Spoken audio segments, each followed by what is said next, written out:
More than ever, now in human history, we are aware of, see, and are forced to cognitively process more input than we were ever designed for. Images and media have become the arena of measurement for ourselves, like a kaleidoscope we can't put down, an exponential refraction. Do you compare yourself to others? We all do it to some degree. It is how we associate to the world and ourselves. Does your tendency to compare result in lesser outcomes for you? Does it create paralysis, inertia? Does it make you feel like giving up? Does it slowly absorb your ambition until it vanishes under the surface of your hope? Does it make you feel like your accomplishments aren't even really worthy? Or is it more insidious and sneaky in its decay of your wants, like gutters on the house that slowly collect leaves until they don't flow anymore? Everyone has heard the expression, comparison is the thief of joy. While true, there are many layers to this that I thought were worth exploring.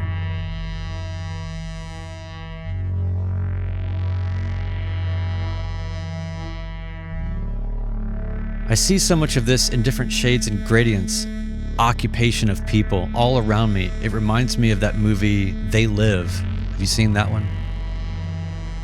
I see so many people, wildly talented people, not thinking they're accomplishing enough or not good enough at their craft. How are you today, sir? Okay, how's it going? Fine, thank you.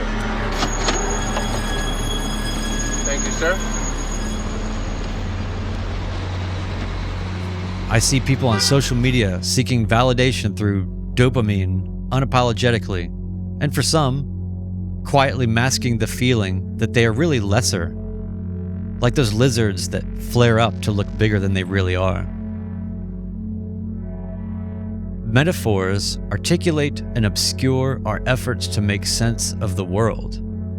Our brains are wired to compare and contrast things, to evaluate association, categorization. Even hamsters have displayed the ability to group and to categorize and to find similarity. We humans have taken it, though, to the next level.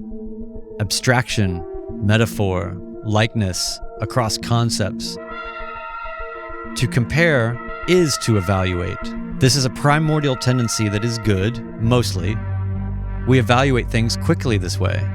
Our brains are affected by comparison. It actually modifies our reward system. The act of judgment is known to reduce mental effort, a cognitive benefit, but at what cost? Buying something, this camera versus that camera, this computer versus that computer, this phone versus that phone, this car versus that car. I asked some friends how they utilize metaphor and analogies, as I've been told many times that I speak a lot in analogies. My friend Steve said that metaphors and analogies are essential to both his understanding and to explaining things to other people. My friend Rudy, who's an attorney, said, analogy comes with the territory.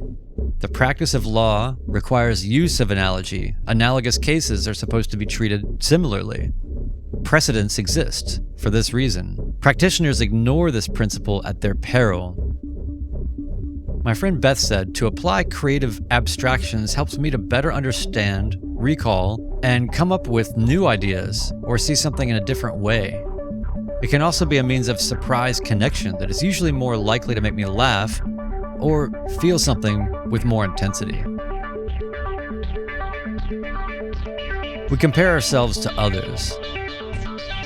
As pilots, we do this all the time. This pilot soloed at this many hours versus that one. This pilot soloed at 15 hours and I soloed at 25. I've seen the behavior of comparison in aviation, but yeah, music, art, filmmaking, photography, and any craft or art that I've ever been a part of.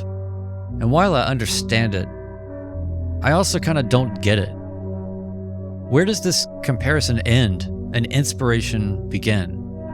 Idioms, metaphors, analogies, they all form pathways in the brain. I love analogies. I love metaphor. I live in these worlds. I'm often told, if not made fun of outright, for making analogies all the time. I compared tailwheel flying to pushing a shopping cart backwards, or using the rudder like walking with your pants down. Metaphors are also an insight to culture, and linguistic analysis provides a view into the social order. Narratives are cultural metaphors, the American dream. Our behaviors are informed at a societal level. Disagreements on the nature of reality happen here. Media, social media, all the inputs we have now increasingly shape and exacerbate the problem of comparison. It makes uniqueness and an individual point of view harder. It bums me out when I see people cowering or shrinking their impressions of themselves when they allow themselves to judge themselves based on comparison in a way that really has no relevance. The tendency away from individual and more looking outward as a means for gauging identity, progress, quality, worthiness. Metaphor in art is very much how I see the world. It's how I understand things.